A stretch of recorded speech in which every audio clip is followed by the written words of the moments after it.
On n'a pas pensé au début aux croisières éco-responsables. C'est en visitant les bateaux et en réfléchissant au projet un peu plus, tu vois, en parlant avec nos familles, nos amis. On s'est dit, en fait, si on veut vraiment sensibiliser, il faut que les gens ils montent à bord avec nous pour comprendre comment est-ce qu'on vit et leur montrer qu'on n'est pas des gros hippies non plus et qu'on peut vivre à bord d'un bateau en étant minimaliste, mais en ayant quand même un confort de vie. Bonjour à toutes et à tous, et non, vous ne rêvez pas, vous êtes bien en train d'écouter un nouvel épisode de Vraie Vie. Alors pour ceux et celles qui ne me connaissent pas déjà, je vais me présenter rapidement et surtout je vais présenter ce podcast. Et si vous me connaissez déjà et que vous n'avez pas envie de réécouter toute cette histoire, vous pouvez passer et rendez-vous dans à peu près 1 minute. Donc moi, c'est Anastasia. Après une vie scolaire pleine de rebondissements, je finis par suivre une voie royale, à savoir l'école de commerce avec à la clé le fameux CDI. Quelques années de travail plus tard, je me rends bien compte que j'ai jamais vraiment su ce que je voulais faire de ma vie, en fait. Et par ne pas savoir ce que je voulais faire de ma vie, j'entends comment je voulais vraiment mener ma vie et pas juste quel métier ou quel job j'allais faire. Bah oui, parce qu'à l'école et ailleurs, on ne voit qu'un seul modèle. C'est l'autoroute classique de faire des études, trouver un CDI, acheter une maison, un chien, trouver un partenaire ou une partenaire, se marier, faire des bébés, etc. Mais ce n'est que récemment que ce modèle unique, en fait, a été remis en question, et c'est plutôt une très bonne chose. Parce que moi, jusque-là, en 2018, je m'étais jamais posé la question. Enfin si, en fait, des questions, je m'en étais posé des milliers, mais j'avais jamais osé remettre ce schéma en question vraiment. Mais voilà, un jour de mai 2018, de retour de vacances dans un quotidien qui clairement me faisait pas rêver à l'époque, je me dis qu'il est temps d'arrêter parce que j'en peux plus en fait tout simplement. Alors j'arrête et je décide de créer ce podcast pour aller chercher d'autres modèles parce que je suis sûre qu'il y en a, sauf que moi j'ai aucun exemple autour de moi et je me sens très seule. Donc je veux montrer qu'ils existent ces modèles et je veux surtout donner les clés pour pouvoir trouver le sien, pour pouvoir trouver son parcours, son chemin unique. Donc 5 ans plus tard, il s'est passé des milliers de choses, vous en doutez. Moi j'ai lancé 2 autres podcasts, j'ai lancé mon entreprise dans la formation, le coaching en podcast, j'ai repris un poste de chef de projet dans un studio de podcast, puis j'ai redémissionné, vraiment quand ça veut pas. Mais j'ai toujours une conviction, c'est que trouver sa voie, et je parle toujours de sa voie de vie, c'est en constante évolution. Ce podcast, je l'aime toujours autant, c'est mon petit bébé, on va dire ça comme ça, et je me désole vraiment de devoir le mettre de côté quand j'ai pas vraiment le temps, clairement, parce qu'on n'a jamais le temps. Je suis l'exemple type de faites ce que je dis et pas ce que je fais. Mais aujourd'hui c'est un jour spécial. Et c'est un jour spécial parce que j'ai le plaisir de ressortir un épisode pour cette occasion unique, enfin j'espère que non, mais pour l'instant unique, c'est le podcaston. Alors vous avez peut-être suivi, vous avez peut-être vu ça dans d'autres podcasts, mais en fait on est en pleine période de podcaston. Enfin non, pour être complètement honnête avec vous, c'était la semaine dernière, mais bon, évidemment je suis en retard. Donc le podcaston, c'est quoi ? C'est 7 jours, plus de 300 animateurs et animatrices de podcasts qui se mobilisent pour mettre en valeur le monde associatif et ses valeurs. C'est une super mobilisation et forcément, de Vraie Vie devait y participer, donc forcément, ça m'a motivé à reprendre le podcast. Pour cette occasion, j'ai choisi de soutenir l'association Water Family. Donc cette asso, c'est une association d'éducation à l'écologie. Donc Water Family agit pour la préservation de l'eau, de notre santé, de l'ensemble du vivant en proposant des programmes pédagogiques avec une approche d'éducation positive et de valorisation des bonnes pratiques à destination des scolaires, du grand public, des entreprises, des associations, des organisateurs, d'événements, etc. Ça répond donc clairement à un vrai besoin qui est la formation, l'éducation autour de l'écologie. Et c'est pour ça que j'ai choisi de vous partager l'épisode que j'ai enregistré il y a plus d'1 an et demi, oui, vous ne rêvez pas toujours, avec Constance qui a créé l'association Green Sailing. Vous allez me dire, mais quoi, c'est encore une autre asso ? Oui, parce que pourquoi pas, je fais 2 associations en une. Et surtout, en fait, c'est une association qui œuvre pour à peu près la même chose, donc c'est une association autour de l'écologie. Donc en gros, Green Sailing, c'est une association qui a été pensée pour sensibiliser à la réduction des déchets plastiques, alimentaires et énergétiques, et notamment dans le domaine de la plaisance, parce que oui, Constance et Clément, les créateurs de cette association, ont la particularité de faire le tour du monde pour sensibiliser à leur cause en voilier. C'est d'ailleurs à bord de leur voilier que j'ai eu la chance d'échanger avec Constance et Clément et aussi la poule. Je ne vous en dis pas plus parce que ça fait déjà 2 heures que je parle, mais je vous laisse écouter attentivement ma conversation avec Constance. Bonne écoute.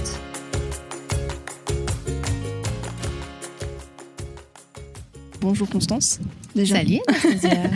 Ravie de t'accueillir sur De Vraie Vie. Donc merci beaucoup d'avoir accepté mon invitation. C'est un grand plaisir pour moi de te recevoir et en plus de faire cette interview sur ton bateau. Sur Physiout. Sur Physiout, c'est ça le petit nom? Ouais, ça veut dire Ok. faire confiance en breton. Ah waouh, c'est beau. Et bah écoute, ravie d'être là, accompagnée de Kelly qui n'est pas loin, qui est dans le coin. Et donc on est là bien sûr pour parler de cette aventure que tu as sur Physiout et ton aventure Green Sailing. Et on va commencer. Et moi, ce que j'aime bien avec De Vraie Vie, c'est revenir un peu en arrière sur la genèse du projet, tout ça. Et revenir même pas mal en arrière, à savoir au niveau de tes études, de ta jeunesse plutôt, on va dire. Jadis. Jadis, c'est ça. Donc, tu es d'origine bordelaise, tu m'as dit. Ouais. Et tu as fait des études donc, de langue, puis de Sciences Po. Est-ce que à l'époque, tu te souviens pourquoi est-ce que tu as fait ces choix-là? Ouais. À l'époque, au moment de mon bac, oui, parfois elle fait des trucs bizarres parce qu'il y a Poule qui est avec nous actuellement et elle fait sa toilette. Il y a Poupoule qui est... Je sais pas, c'est chelou. Ça va Elle fait aller. sa toilette. Oh, pardon. Et en fait, après mon bac, je voulais faire une école pour bosser dans la solidarité internationale.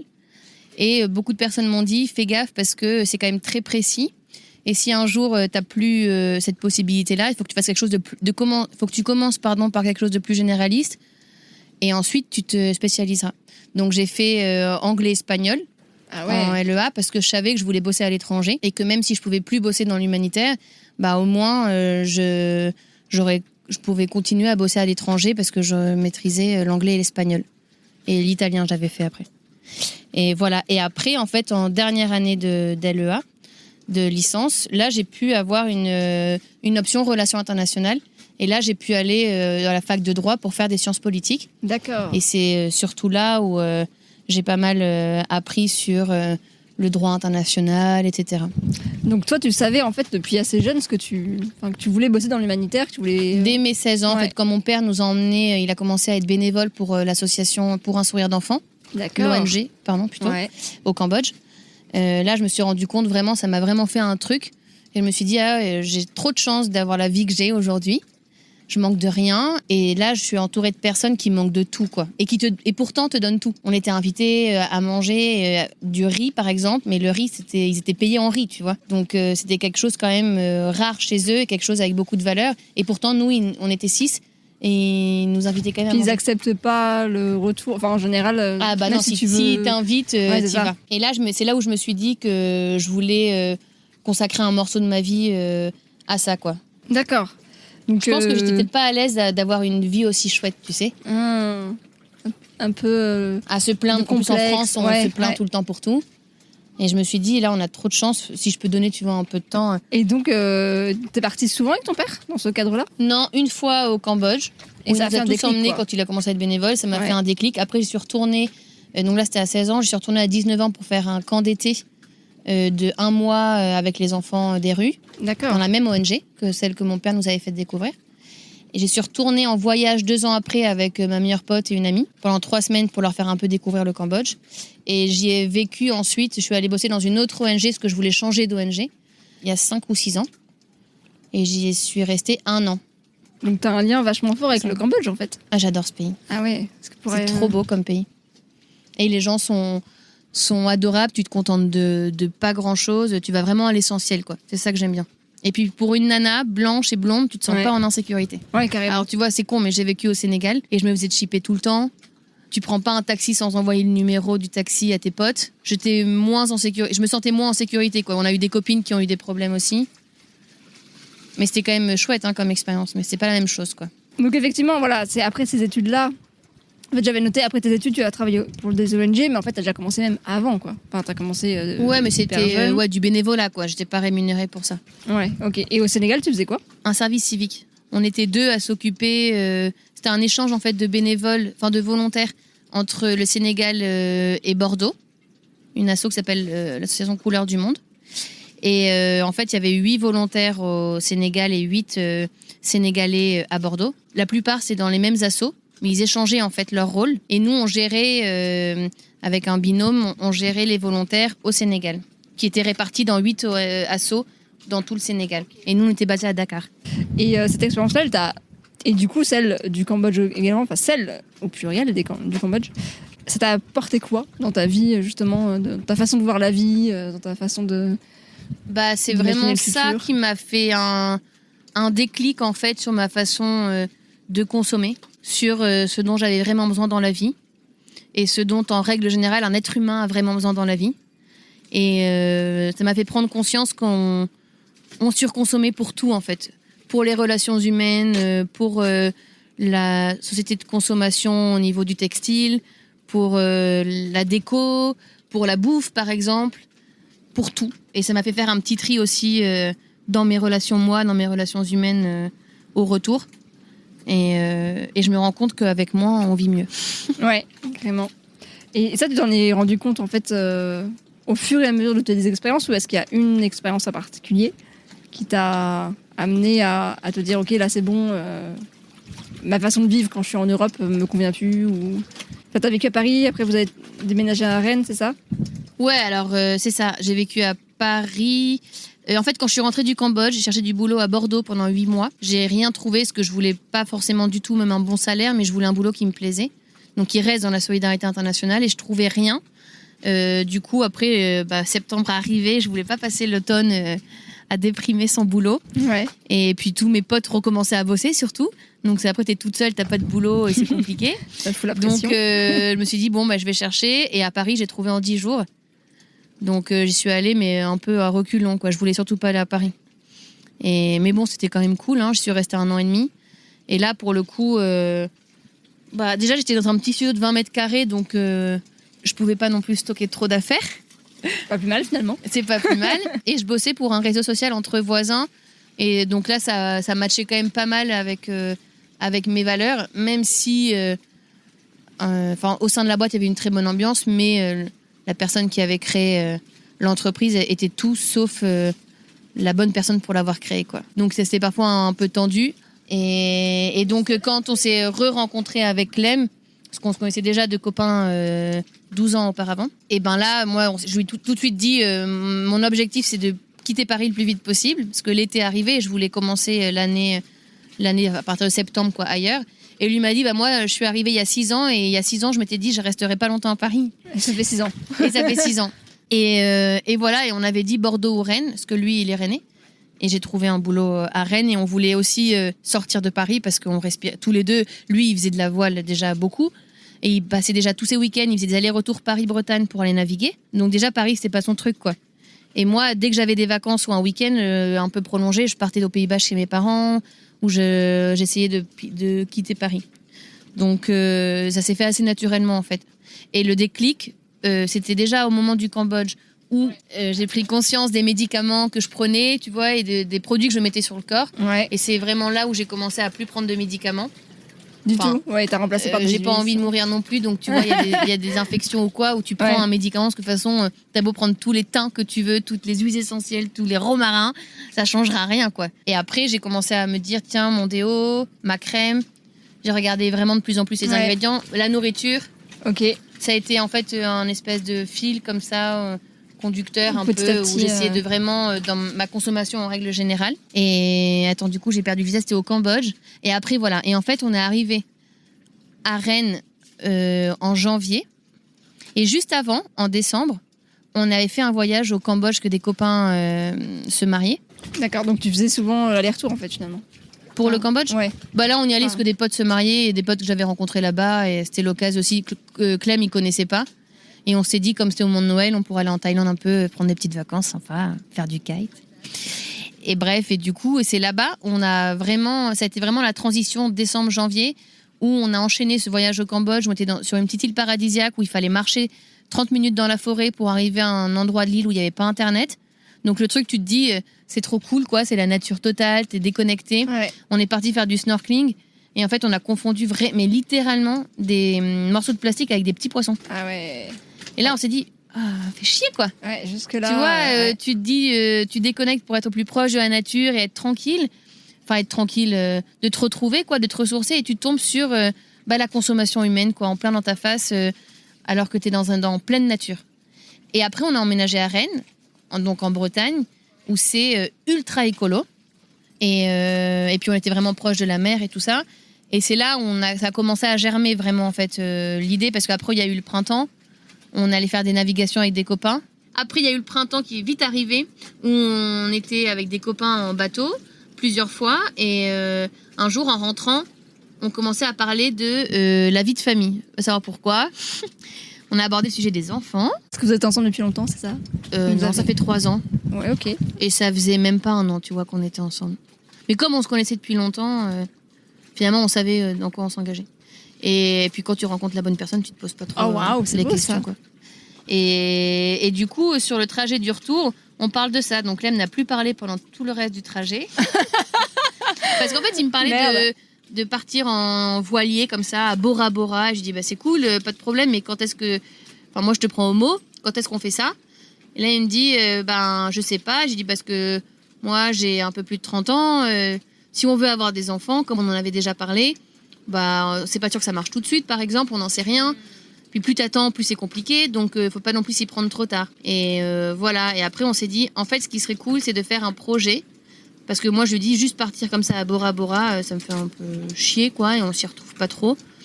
Et j'aimerais bien, j'ai toujours voulu monter une asso. Et du coup, ça pourrait être l'occasion, justement, de monter un projet autour d'un projet, de quelque chose qui nous retrouve qui nous rassemble tous les deux. Donc, la voile pour toi, l'écologie pour moi. Et de professionnaliser, entre guillemets, tu vois, un peu le truc. Donc, monter une asso. Et lui, Clem, lui, il est ingénieur dans les énergies renouvelables. Ah oui, l'éolien et le solaire. Un Donc, lien, ouais. c'est lui qui a refait toutes les legs, c'est lui qui a posé les panneaux, le désalinisateur, l'hydrogénérateur. Donc, tu vois, tout s'est déroulé hyper naturellement. Et on s'est dit, il faudrait qu'on ait un projet comme ça avant d'avoir des enfants. Donc, après, on s'est dit, Attends, ce serait un projet d'1 an à peu près. Donc, en fait, faut y aller, quoi. Ah ouais. Et donc, on s'est lancé là-dedans. On a d'abord on a cherché un bateau. Non, d'abord, on a cherché une banque. Ok. Ça a vous mis saviez du que temps. vous vouliez un bateau, Un bateau, on savait pas trop au début. On n'avait pas pensé au début aux croisières éco-responsables. C'est en visitant les bateaux et en réfléchissant au projet un peu plus, tu vois, en parlant avec nos familles, nos amis. On s'est dit, en fait, si on veut vraiment sensibiliser, il faut que les gens ils montent à bord avec nous pour comprendre comment est-ce qu'on vit et leur montrer qu'on n'est pas des gros hippies non plus et qu'on peut vivre à bord d'un bateau en étant minimaliste, mais en ayant quand même un confort de vie. D'où aussi le choix d'un Oceanis 40 avec 3 cabines et 2 salles d'eau pour prendre des gens avec nous. Alors, est-ce que tu peux, je suis désolée, revenir à green sailing, nous expliquant ce que c'est? Parce que du coup... Ah bah oui, c'est vrai. Parce que, effectivement, c'est plein de choses. Et donc, comment tu le décris, en fait, quand on parle à des gens? Green Sailing, c'est une association d'intérêt général. Donc, en fait, au moment où elle est née, elle vivra après le projet qu'on est en train de faire actuellement. D'accord, ok. Et dans le cadre de cette association-là, parce qu'on avait déjà commencé des actions en Bretagne, à Marseille ensuite quand on vivait sur le bateau, ici où on les continue. Mais en gros, il y a le projet Green Sailing, où là, pendant en gros 1 an et demi, on fait de la sensibilisation dans l'arc antillais. D'accord, ok. Mais ce sont les mêmes actions qu'on fait en métropole. C'est juste que ce projet de bateau, c'est pas sûr que dans 2 ans, tu vois, il y a encore le bateau, par exemple. Ouais. Mais l'objectif de l'association restera le même. Restera le même, c'est de sensibiliser les plaisanciers à une éco-navigation et le grand public en règle générale à une réduction des déchets. D'accord, ok. C'est assez orienté plaisanciers, pêcheurs et tout ce que tu veux. Ok. Ah oui, donc c'est quand même... oui, c'est pas le grand... S'il y a le grand public, parce que je crois que tu interviens aussi dans des écoles. Oui, et en fait, comme on parle de zéro déchet, finalement, on vit sur un bateau comme on vit dans un appartement ou une maison pour beaucoup de choses. Donc c'est là où ça touche tout le public. Ouais, ok. Le sopalin lavable, tu l'as sur un bateau, mais tu l'as dans ta maison aussi. Le vrac sur un bateau, la maison. Tout ce qu'on fait en termes de zéro déchet, papier toilette lavable, c'est pareil. La poule. La poupoule. Alors, un appart, c'est plus compliqué, mais... mais tout ce qu'on fait, tu peux quasiment faire ça dans une maison. Quand est-ce que vous avez eu vraiment l'idée, que vous êtes parti là-dessus, que vous vous êtes dit, ok, c'est ça qu'il nous faut un voilier, etc. Le déclic, ça a été quand on a déménagé à Rennes, en Bretagne. Ouais, ok. On l'a mise en place ensuite, on a attendu le printemps et l'été, on a vraiment construit le projet. En septembre, en août, on s'est dit, c'est sûr, on le fait. Et en janvier, donc entre août et décembre, on a cherché un bateau et une banque. Enfin, une banque plutôt dans l'ordre. Une banque et un bateau. Après, on a monté l'asso. On a mis sur papier, on a créé les statuts, etc. Après, on a acheté le bateau. Il y a eu le confinement. Ah oui, c'est ça. On est début 2020. Donc là, on est en combien là? On est en 2021. On a eu le bateau en 2000. Ça va faire 1 an. Donc en 2020. Donc on a créé l'asso en janvier 2020. Et on a eu le bateau en juin 2020. D'accord, ok. Il y a eu le confinement en fait entre-temps Ouais. qui nous a fait planter un bateau. Ça a été très compliqué avec ce bateau-là. Le confinement a un peu tout fichu en l'air dans le sens où on a dû tout réadapter au niveau du projet, le budget également, etc. Parce qu'on avait construit un budget sur 3 ans. Parce que du coup, vous aviez tous les deux quitté vos boulots. Vous aviez Ouais. démissionné. Donc là, quand vous avez commencé le projet, fallait partir, quoi. Enfin, vous avez- Alors moi, c'était une fin de CDD et Clem, c'était une rupture conventionnelle. Ah oui, Et de toute façon, on avait changé 2 fois d'appartement, on avait tout revendu ou mis dans des D'accord. caves. Donc on partait quoi qu'il en soit. Et là, quand il y a eu le Covid, on s'est dit, qu'est-ce qu'on fait? Alors, il n'a jamais été question d'arrêter le projet.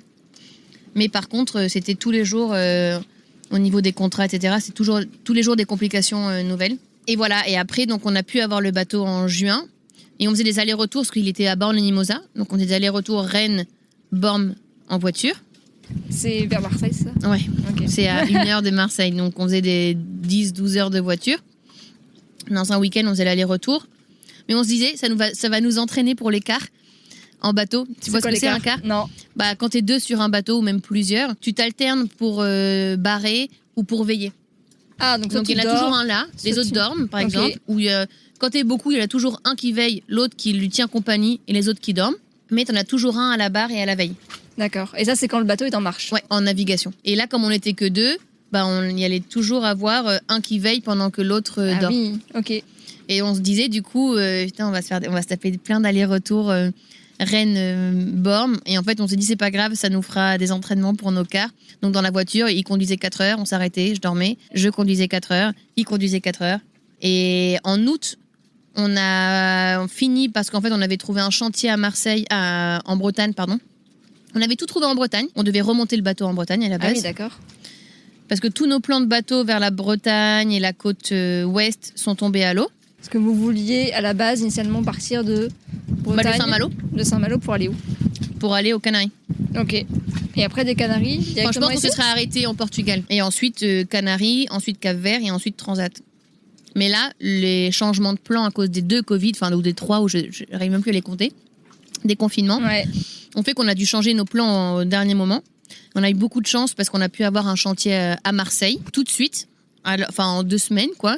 Normalement, le Vieux-Port t'attend 20 ans pour avoir une place au port. Ah Tu ouais. payes ton attente pendant 20 ans. T'en as qui achètent, ils ont même pas leur bateau, ils achètent déjà, ils se mettent déjà sur liste d'attente au port.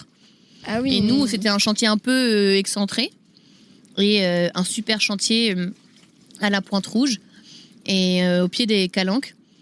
Et on a pu mettre le bateau là et faire tous les travaux là. Donc on a vécu un peu à la manouche pendant 4 mois. On était sur Berre.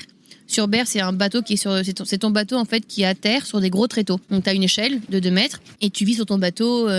Donc Donc tu là, te vous avez douches plus par exemple. d'appart, vous aviez Non, on avait tout lâché. plus rien. On avait ok. mis le reste de nos cartons et de nos meubles dans la cave d'une copine. Et ensuite, on avait tout mis, on a plusieurs allers-retours en voiture pour mettre dans le bateau. Les bocaux et tout le tralala, quoi. Et on a vécu 4 mois sur Berre comme ça, quoi. Donc tu te douches, t'as l'eau qui tombe direct sur le béton. Ah ouais. Donc tu peux pas faire pipi, par exemple, à bord. Fallait aller dans le local du chantier. Et C'était une expérience. Parce que toi, donc, ce que j'ai compris, c'est que Clem, lui, avait l'habitude de naviguer. J'imagine qu'il a le- Depuis tout petit, ouais. Ouais, il a eu le permis très jeune, du coup. Enfin, ce genre de. Je sais pas, il y a un permis. Alors pour la voile, c'est ça qui est hallucinant, c'est que t'as besoin d'aucun permis. Il n'y a pas de permis. Non, alors qu'il y a un moteur. T'es obligé Alors que tu d'avoir traverses l'océan. Tu peux traverser l'océan. et t'as Ah pas- bah ouais, il y en a plein qui traversent l'océan qui ont. C'est dingue. Moi, j'ai passé mon permis côtier parce que je voulais savoir comment, enfin les règles de navigation. Et c'est sur un bateau à moteur le permis côtier à la base. Clem, il a un diplôme de yacht master, donc lui c'est en hauturier, donc c'est en haute mer quoi. Mais sinon, tu peux acheter un voilier sans aucun permis. Tu peux même louer un voilier. T'en as qui louent des katas comme ça, sans permis. Enfin, la plupart d'ailleurs n'ont pas de permis ou n'ont pas forcément d'expérience, tu vois. Bah là, notre pote avec qui on va partir en Martinique, il a un kata et il a pas de permis. Mais alors, du coup, comment est-ce que tu apprends? Sur le tas. Genre, t'achètes ton bateau, tu te dis, allez, Bah, je vais essayer. les des gens trucs. qui achètent un bateau et qui n'ont jamais fait qui n'ont jamais navigué, c'est un peu des tarés. Ouais. Parce qu'en fait, je trouve ça c'est très dangereux. Ça peut être très dangereux la voile si tu connais pas un minimum le vent, les courants. En plus, tu vas un peu en hauturier. Donc moi, quand j'ai passé mon permis bateau et que j'ai vu que pour un voilier il n'y avait pas besoin de permis, j'ai trouvé ça hallucinant. Je dis mais attends, c'est beaucoup plus dangereux en voilier presque qu'un petit bateau à moteur. Et donc, bref, ça a peut-être changé, hein, j'en sais rien. Ou ça a peut-être déjà changé, j'en sais rien. Bon, en tout cas, t'étais avec un mec qui gérait. Ah bah oui, lui, il a son yachtmaster, donc il peut être skipper. Ouais, ok. D'accord. Donc, passion mer, passion océan, passion Passion voile, sport nautique, passion voile, passion Toi, mer. ça l'était au début ou tu t'es un Pas peu du tout. ouais, sur le tas Non, moi, j'ai toujours aimé les challenges et les sports, mais je connaissais pas trop la voile, quoi. J'ai vécu un peu toute mon enfance sur le bassin d'Arcachon. On avait un petit Top Timmy, je crois que c'était, mais bon, j'en faisais jamais. C'est quoi, c'est un petit bateau à C'est moteur non, c'est même pas un petit bateau à voile, mais tout petit, hein. Ok. On en faisait quand on était petits, quoi, avec nos grands cousins. Mais tu m'aurais mis dessus, je coule, je quoi. m'en souviens pas du tout. Donc je connaissais pas et c'est Clem qui m'a fait découvrir la voile, quoi. Qui m'a fait surtout aimer la voile parce que Ouais. j'ai déjà navigué avec d'autres personnes où tu sors, tu descends du bateau, tu te dis plus jamais, quoi. Parce que t'as eu des peurs. Parce que tout peut être très dangereux très vite sur un bateau. Et quand la personne qui est en charge, tu vois, de ta sécurité, Et bourré. déjà est stressée. Non, est bourré, non, personne n'a été bourré. Mais est stressée ou angoissée, toi, ça te met pas en confiance. Et donc, toutes les manœuvres peuvent se faire dans l'urgence, alors que tu peux tout anticiper sur un bateau. Enfin, Clem, je me suis jamais sentie en insécurité avec lui. Même s'il faut tourner 3 fois parce qu'on arrive devant un port et qu'on n'a pas mis les pare-battages, donc les bouées sur les côtés là, pour éviter de se prendre les bateaux. Si c'est pas fait et qu'il faut tourner 3 ou 4 fois devant le port pour les mettre, Il on reste s'en calme. fiche. Mais on le fait tranquille. On n'arrive pas en trombe et on se dit les barbates. Non, ça n'arrive jamais. Est-ce que vous avez déjà eu des frayeurs en traversant Ouais. On a eu le génois qu'on avait enroulé parce qu'il y avait on avait des rafales en fait qui arrivaient et il faisait nuit. C'était en fin de journée. Donc on avait enroulé la voile d'avant, donc le génois. Et en fait, ça a commencé à monter en cocotte. Ce qui veut dire que l'air en fait s'engouffrait dans la voile qui s'était enroulée. Et ça commençait à tout s'entourer. Et après, il y a tellement de puissance que tu dois tailler avec ton couteau, tu vois, ton écoute. Enfin, du coup, le boot qui retient, les boots qui retiennent. Et après, tu n'as plus de voile d'avant. Il faut attendre qu'il n'y ait plus de vent pour tout affaler et tout remettre toi-même. C'est super relou. Et ça vous est arrivé à quel moment? C'est arrivé en transat un soir où... je sais plus pourquoi c'est arrivé. Je crois qu'on nous avait pas dit qu'il allait avoir autant de vent aussitôt. Et que du coup, on a senti la première rafale. Clem a vite dit on enroule le génois. Le génois, du coup, c'est la voile. Il y a 2 voiles enroulées. Ok. La première, c'est la trinquette, c'est une toute petite que tu mets quand il y a vraiment beaucoup de vent. Et l'autre, elle est un peu plus grande. C'est ça le génois. Et t'as plusieurs voiles d'avant. Ça s'appelle les voiles d'avant. Et t'as aussi un phoque, t'en as d'autres qui s'appellent le spi, etc. Très bien, j'apprendrai. Et du coup, ça commençait, tu vois, le vent se prenait et Clem est allé à l'avant. Sauf qu'il faisait nuit, ça glisse. Le soir, en fait, tu prends toute l'humidité. Ah ouais. Il n'avait pas attaché, je crois, sa ligne de vie. En fait, t'as ton gilet tout le temps de sauvetage.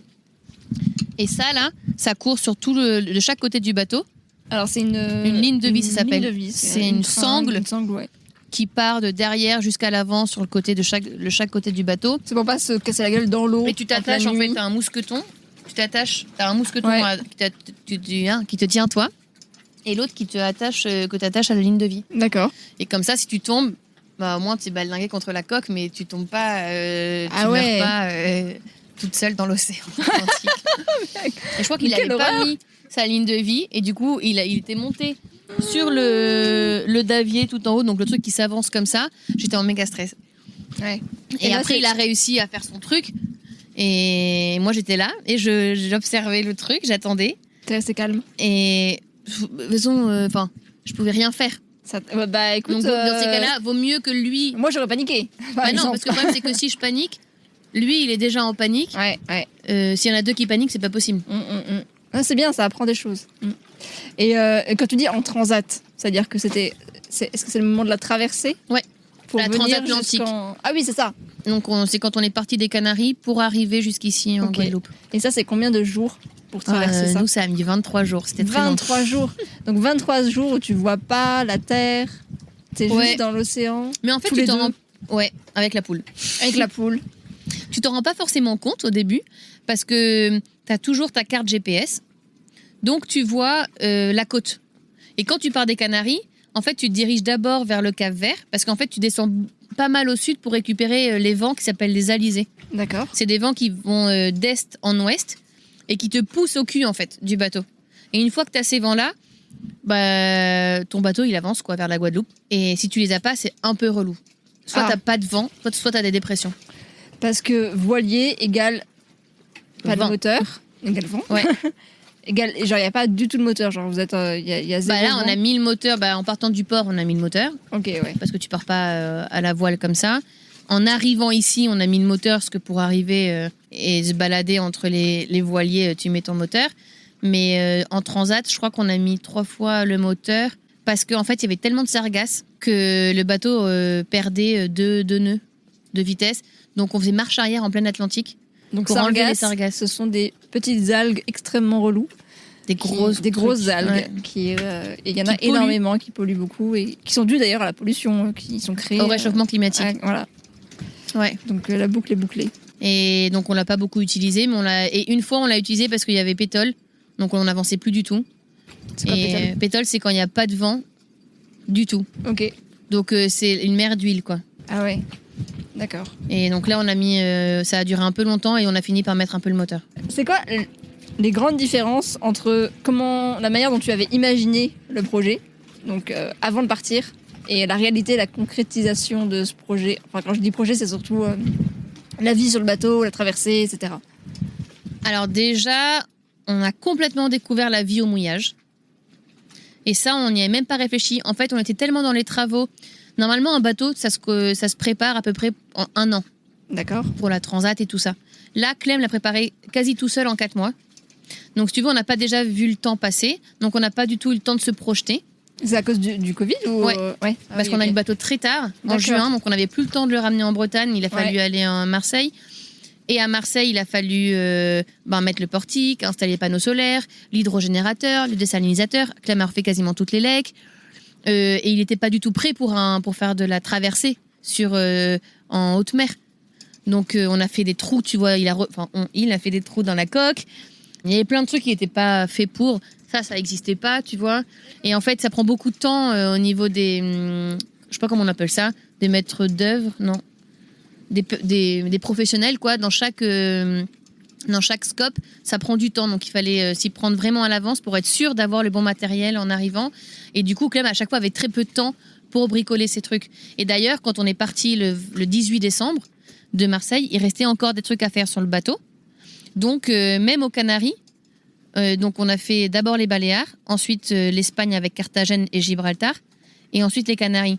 Et jusqu'au départ en transat, il bricolait encore sur le bateau tous les jours. Parce qu'il n'avait pas fini, en fait. C'est qu'il y a un moment, il faut partir, donc on est parti. Et là encore, tu vois, là, il n'y a quasiment plus rien, mais sur un bateau, déjà, tu as toujours les trucs qui pètent. Tu as beau avoir arrangé des choses, ça repète peu de temps après parce que tu sursollicites les objets, les charnières, tu utilises toujours la même chose, en fait. Tu es dans un espace tellement exigu que tu surexploites chaque centimètre carré, chaque ustensile, chaque truc. Et ça, vous l'aviez pas anticipé avant, c'est ça? Et ça, on l'avait pas autant anticipé. Et donc, il y avait ça. Donc, on n'a pas vu le temps filer. Donc, en fait, on n'avait pas eu le temps de se projeter sur la traversée et tout ça.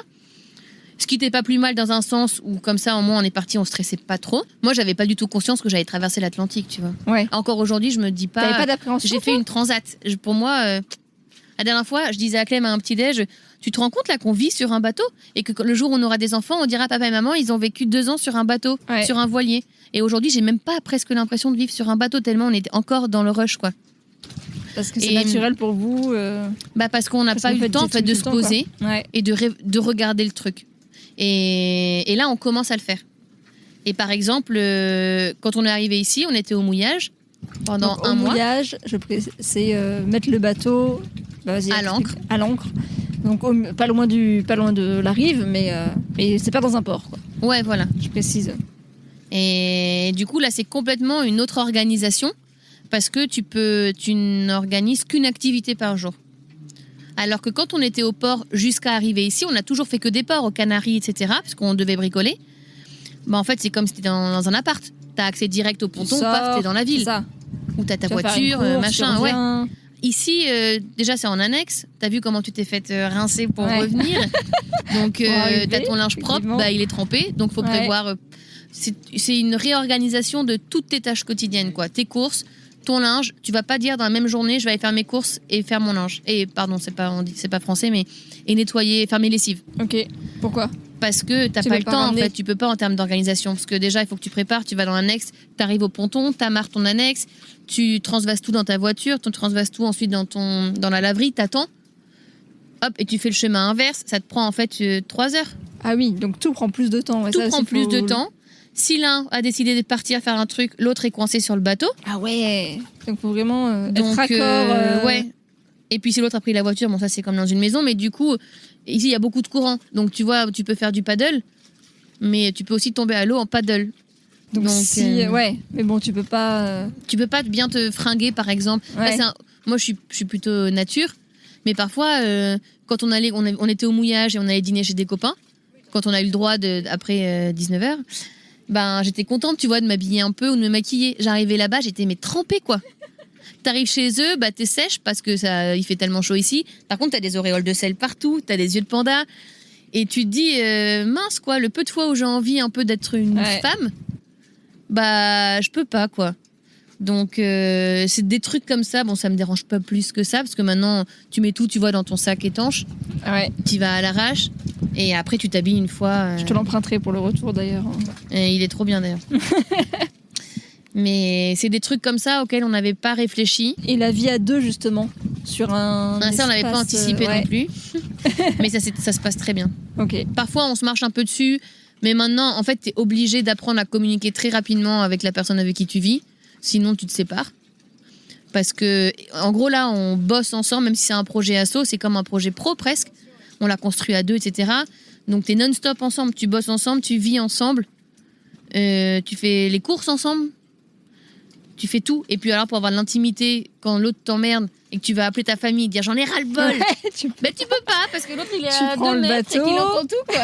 Tu prends l'annexe, tu vas. Ouais, là aussi, tu vois, c'est une organisation. Ouais. Donc, et puis, il y a un décalage horaire en plus. Ouais. Ça, c'est encore autre chose.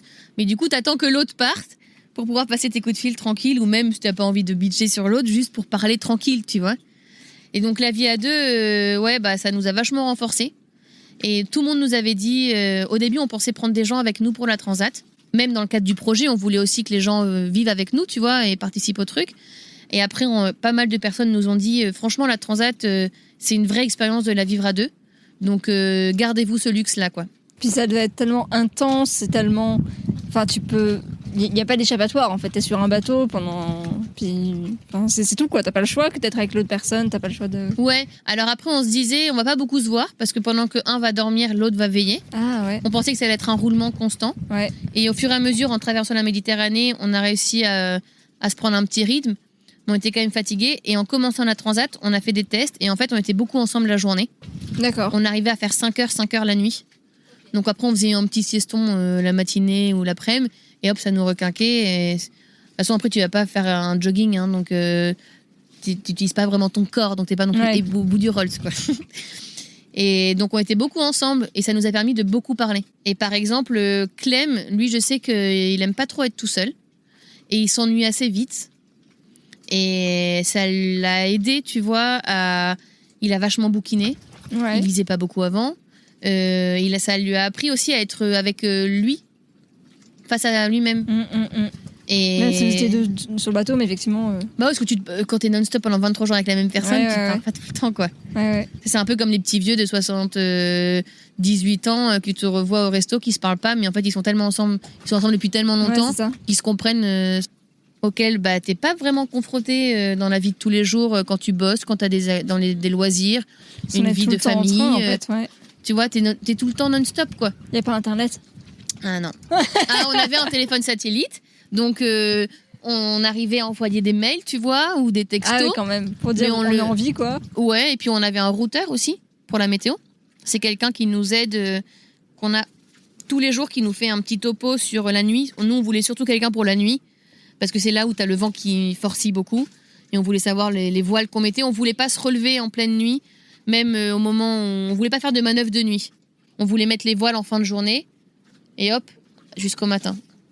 Donc, ça t'apprend. C'est quand même une vraie expérience. Et puis de bosser ensemble, moi, je me suis toujours dit que je bosserai jamais avec la personne qui partage ma vie, parce que je sais qu'on n'aura pas la même T'es pas la même personne au boulot qu'avec tes Puis amis d'être ou l'un quoi. sur l'autre, c'est aussi.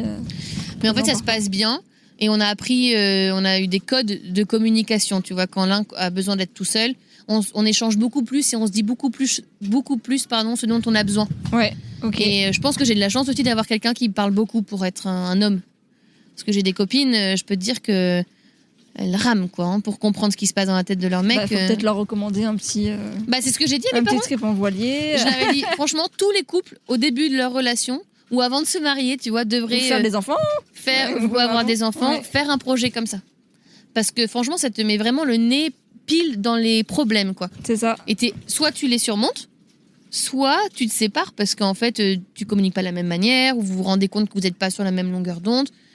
Et tu vois, il y a eu des moments où on s'est dit, bah, tous les deux, si on arrive à dépasser ça, bah, après, c'est finger in the nose pour Ouais. le reste de la vie. Après, on sait qu'on aura d'autres problèmes, hein, ça c'est sûr. Mais franchement, c'était une expérience hyper chouette pour un couple, je trouve. Et on regrette pas du tout de l'avoir fait tous les deux. J'aimerais connaître une transat à plusieurs. C'était l'ambiance de groupe, tu vois, où c'est pas pareil. Mais de l'avoir faite à deux, c'était vraiment cool pour nous, je trouve. Et encore plus juste avant d'avoir des enfants. Et parce que là, tout à l'heure, tu me parlais donc d'emmener des personnes avec vous. Alors, ce sera pas transat, mais ce sera visiter. Ouais, à la demi-journée ou à la journée. Ah, d'accord, ok. Ce serait pas faire sur une dizaine de jours, par On verra. exemple. On verra ce qu'on peut faire déjà légalement en tant qu'asso. On Ouais. verra. On est en train justement de réfléchir à ça. Alors, justement, ça tombe bien parce que je voudrais qu'on parle un peu de l'association. Qu'est-ce que vous mettez en place comme action concrètement aujourd'hui Donc, on en a un peu parlé, mais tu disais dans les écoles, etc. Est-ce que vous avez une liste, je sais pas, d'actions que vous voulez mettre en place avant de partir de la Guadeloupe ou, Ah bah oui, on a déjà fait d'ailleurs. On fait des ateliers dans les écoles, des Ouais. ateliers pédagogiques. Pour le moment, on a fait que dans des écoles élémentaires, mais à la rentrée, il y a des personnes qui nous ont contactés pour faire ça dans des collèges. D'accord, super. Donc là, c'est trop bien parce que du coup, c'est vrai que c'est un peu plus intéressant, même pour nous en termes d'expérience, même d'expérience concrètement, quoi, littéralement en termes de zéro déchet. Et vous leur montrez comment. Enfin, vous leur montrez quoi d'ailleurs Ça dépend l'âge. En fait, on s'adapte à l'âge. On leur fait faire toujours. D'abord, on leur présente le projet. On a un petit PowerPoint avec une petite vidéo de Surfrider qui explique les déchets le déchet plastique dans l'océan, qui est super bien faite. Et celle-ci, suivant le niveau, on change de vidéo. Ok. Ils ont plusieurs vidéos pédagogiques qui sont top, qui sont très courtes. C'est pour ça qu'on les aime bien et qui expliquent bien avec des chiffres et tout ça. Après, on fait des ateliers créatifs autour de soit de l'anti-gaspi, soit de la récup, des tawashi par exemple, c'est les éponges japonaises avec des chaussettes là ou des t-shirts. On les a fait monter à l'école de la mer par exemple, les enfants, on les a fait monter à bord quand on était à la marina. On leur a fait faire des ateliers, on leur a présenté le bateau, on leur a demandé de dessiner pour eux un bateau qui ne génère aucun déchet. C'était après leur avoir présenté notre bateau, comme ça leur donnait des petites idées. Personne n'a oublié la poule. Ah, Et après, par exemple, on allait dans une école Montessori où là, on leur fait faire en plein air, on leur fait trier les déchets avec des jeux de pistes génial, ou des ça. quiz. On a Ok. fait des petites cartes qu'il faut qu'on plastifie d'ailleurs maintenant sur la dégradation des déchets dans la nature et comparer à la vie, en fait, à la durée de vie d'un animal d'ici. Pour que, comme c'est des enfants qui arrivent à se dire waouh, la durée de vie d'un iguane, c'est, j'en sais rien, moi, je sais plus combien de temps, je crois que c'est 10 ans, je sais plus. Ouais. Et ben, c'est une canette de Coca, par exemple. tu vois. D'accord, ouais. Des trucs comme ça. Et voilà. Après, on fait des nettoyages de plage et de littoral, auxquels tu as participé. Et Kelly Merci. aussi. Après, donc il y aura les croisières, mais ça va être quand on revient en octobre, en Guadeloupe. D'accord. On met aussi en avant les initiatives positives locales. Par exemple, on a interviewé Ethic Z, qui est une épicerie vrac, 100% vrac, qui était à Jarry, enfin à Colin, mais qui va déménager. Là, qui a fermé tout le mois de juillet pour déménager, peut-être vers la marina, on verra. Et on a aussi interviewé Glen Market, la première app, c'est pas une appli encore, donc le premier site anti-gaspi 100% local. Eux, ils sont venus carrément au bateau. Donc on fait ça. On fait aussi, que je réfléchisse parce qu'il y a des choses qu'on n'a pas encore mises en place. Après, on fait beaucoup de sensibilisation via les réseaux sociaux, où là, on partage des recettes anti-gaspi, on partage des recettes de pastilles WC, de comment on fait un tawashi, de comment on fait un bivrap, trucs comme ça. On partage aussi notre quotidien en tant que justement pratiquant du low déchet plutôt que le zéro déchet. C'est Clem qui a eu cette idée-là, d'ailleurs, parce que ça n'existait pas comme expression. Et on s'engueulait beaucoup parce que moi, j'étais vraiment à fond dans le zéro déchet et j'arrivais plus à supporter qu'ils prennent la voiture, par exemple, pour aller travailler, alors qu'ils travaillaient pas loin et qu'ils pouvaient prendre, soit y aller à pied, soit prendre un vélo. Et même quand il pleuvait, je comprenais pas qu'ils puissent prendre la voiture. Je comprenais pas pourquoi ils revenaient avec des œufs qui étaient dans un emballage qui n'était pas recyclable, alors que moi, j'allais à la ferme acheter des œufs en vrac. Plein de trucs comme ça. À un moment, il s'est dit, là, si maintenant qu'on s'est lancé dans ce projet, si on continue de cette voie-là, c'est sûr qu'on va pas finir ensemble parce que t'es trop extrémiste, quoi. Et il a dit, et en plus de ça, et c'est là où il a carrément raison, si on a ce discours-là auprès du grand public, déjà que les gens te disent le zéro déchet, c'est trop compliqué, c'est sûr que là, tu vas te faire des ennemis et surtout, nous, notre message, il passera pas. Et là, on s'est dit, ah ok. Donc il a dit, le zéro déchet, de toute façon, ça n'existe pas. C'est pas possible aujourd'hui, de ne générer aucun déchet. Mais même quand tu achètes en vrac, tes trucs, ils Ou sont alors, faut arrivés dans aviser des dans contenants de 5 ou 10 kilos, dans du plastique la plupart du temps. Donc le déchet, il y est quand même à la source. Et même quand tu achètes que du verre, le verre, c'est une des ressources qui est ok, 100% recyclable à vie, mais par contre, c'est ce qui génère quasiment le plus de pollution en termes de recyclage. Les usines, l'eau utilisée pour recycler le verre, c'est aberrant. Ah ouais, on n'imagine pas. On n'imagine pas. Donc le déchet, il existe quoi qu'il en soit. Ok, faut le limiter quoi. Faut accepter qu'il y en a un peu. Clem me dit, faire le mot magique, c'est un peu compromis. Ouais. C'est que tu fais des efforts, sinon tu finis en burn-out écolo, quoi.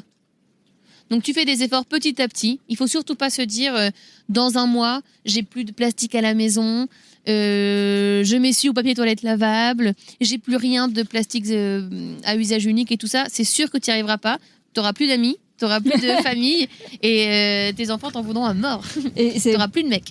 Et ça risque aussi d'être un abandon en fait et de se dire ça sert à rien et c'est impossible et pas tant pis mais. Ouais, alors que si tu vas petit à petit et que tu te dis ah bah tiens là j'ai fini mon paquet de pâtes, la prochaine fois je vais essayer de l'acheter en vrac.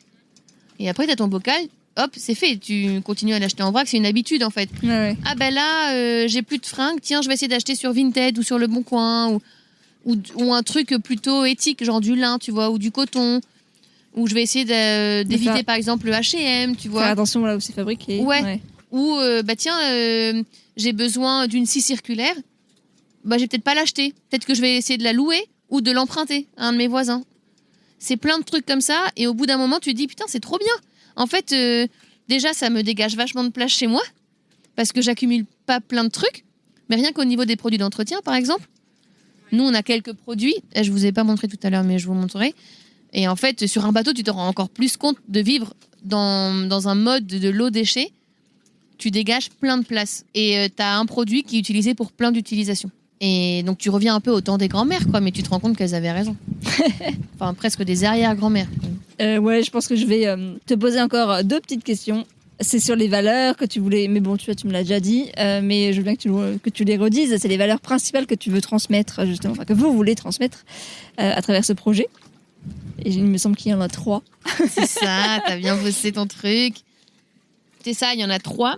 Il y a d'abord mais ça, c'est pas que dans le zéro déchet, c'est dans la vie en règle générale. Quand on veut, on peut. Et il faut juste se donner les moyens d'y arriver et savoir s'adapter.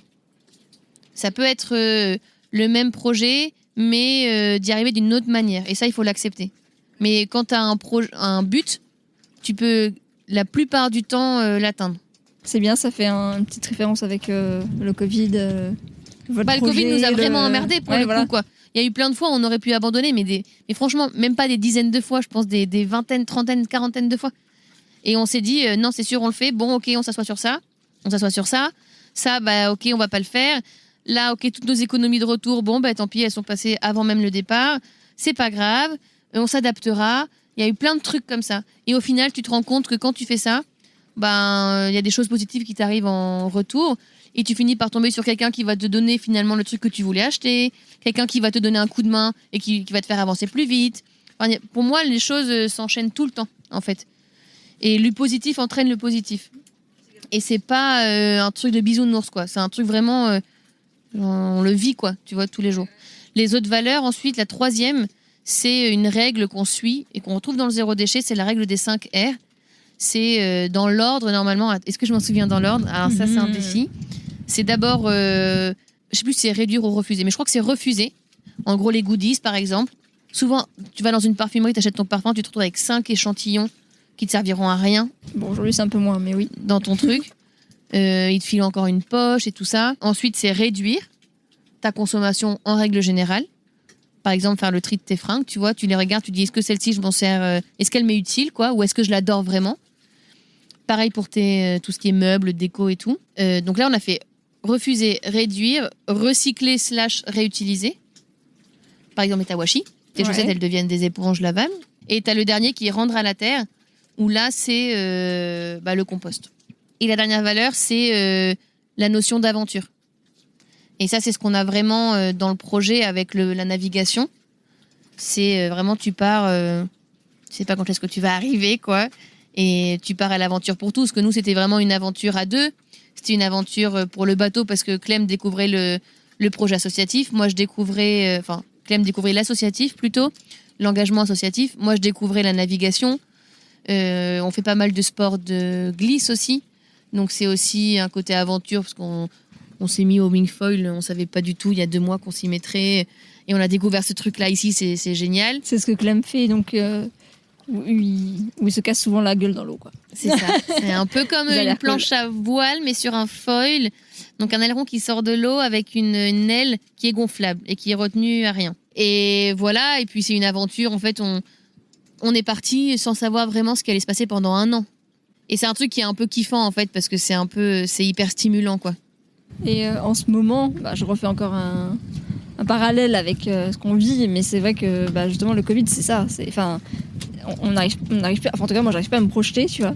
Et justement c'est ça aussi, c'est savoir s'adapter, savoir se dire que ça peut être positif aussi de pas trop savoir comment ça va se passer, même si c'est pas très positif de se dire que potentiellement on va avoir un confinement, mais je vois le principe, ouais. Et t'avais écrit aussi on ne vit qu'une fois sur le site. J'avais bien aimé ça, le fait que... Ouais, c'est ça. C'est la notion, ouais. D'y aller, quoi. C'est un peu le côté aussi de l'aventure, quoi. Ouais. C'est que de toutes les manières, ta vie elle est déjà trop courte. Donc si t'as peur de tout, tu feras jamais rien. Donc autant crever tout de suite, quoi. Non, mais dans le sens où si je résume, si je caricature le truc, c'est ça. Donc le seul truc qui peut t'arriver en te lançant dans des projets, c'est de te planter. Mais du coup, cette expérience-là, elle te servira pour le prochain projet que tu développeras parce que tu auras appris de tes erreurs. Et ça, tu vois. J'avais rencontré un mec comme ça qui a été devenu dépressif. Il s'était fait larguer par sa nana à 50 ans. Ses enfants voulaient plus lui parler. Et en fait, c'était un cercle vicieux. Et il s'était lancé dans un truc. Il s'était complètement planté. Il avait voulu monter sa boîte. Il s'était planté. Ce qui avait engendré sa dépression, plus son divorce, plus son comportement et tout ça.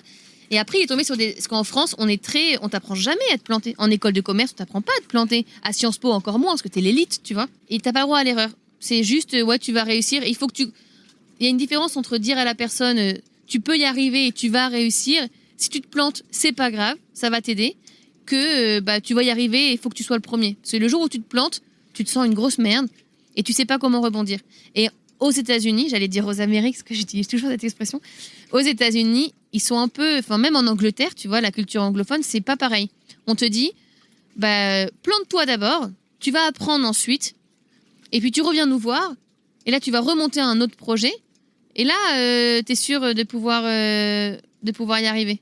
Et du coup, c'est vraiment un truc, et le mec en fait, après il a remonté son business aux États-Unis, et il avait appris de ses erreurs en France, et depuis il fait des conférences, et il explique en fait aux gens, il nous a expliqué plein de trucs hyper intéressants. Et en fait, tu dis, c'est clairement ça, en fait. Et c'est vrai qu'on vit qu'une fois, donc il faut se lancer. Tu vas forcément te planter à un moment donné dans ta vie. Enfin, que ce soit dans ta vie de famille, dans ta vie de couple, dans tes projets pro. Même, j'en sais rien, moi, dans les trucs débiles. Voilà, regarde, là, tu vois, j'ai voulu tester du gingembre confit. C'est très réussi. Non, il est pas... Normalement, c'est meilleur que ça. Et là, tu vois, t'apprends de tes erreurs, quoi. C'est juste ça. Donc, il faut que tu te lances. Et ce projet-là, on savait pas ce que ça allait donner, tu vois. Et du coup, j'enchaîne sur une petite question, puisqu'on est dans la philosophie. Et la question de fin en général du podcast qui est toujours la même. Le podcast s'appelle De Vraie Vie. Parce qu'en fait, moi, le but c'était de dire qu'il n'y a pas un seul parcours, qu'il n'y a pas une seule vraie vie, et qu'il n'y a pas. Voilà, la définition de la vie c'est ça, tu dois.